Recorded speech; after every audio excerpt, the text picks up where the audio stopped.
The knife set right here. Anybody could commit murder.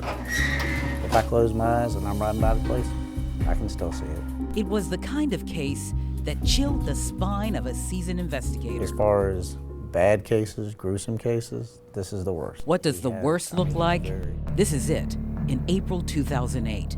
16-year-old Megan Landowski, in a pool of blood, stabbed more than 40 times, bound and sexually assaulted, discovered by her stepfather, who will be haunted by those images forever. It looks like somebody tried to, her arms were tied behind her back. Do you know if she's breathing?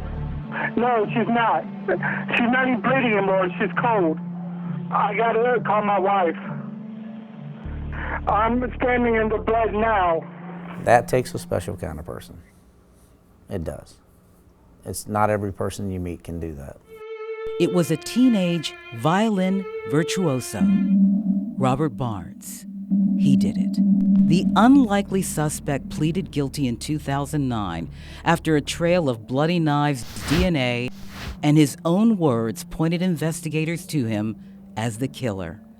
He was a friend of Megan's, and while his guilty plea gave Megan's mother some closure, there is still the question of why. He was a good kid, but he just snapped. There's just something in him that snapped. And I will never know why. I will never know why. Detective Sergeant Robert McDaniel has worked both homicide and special victims and has a theory about Robert Barnes. He had romantic interest in her, and she had at some point rejected him prior to this. McDaniel was a part of the team who interviewed Barnes prior to the guilty plea. He was rehearsing while he was sitting in the room before we even talked to him. We did everything on the bed. Okay. And then, it was, I roughed her up a little, like I said. I wanted to make it look like, well, there was somebody else that was there, and they're the ones that actually did all the bad stuff that was involved in it. How could Robert Barnes calmly explain stabbing Megan more than 40 times, leaving her in a pool of blood, disposing of the weapon in a nearby drain, and then calmly going on with his afternoon? Detective McDaniel says he may be one of those people where something inside him is missing. Sociopathic in nature, and that gives them the ability to block out the emotions that it takes to feel and care about what's going to happen to somebody else.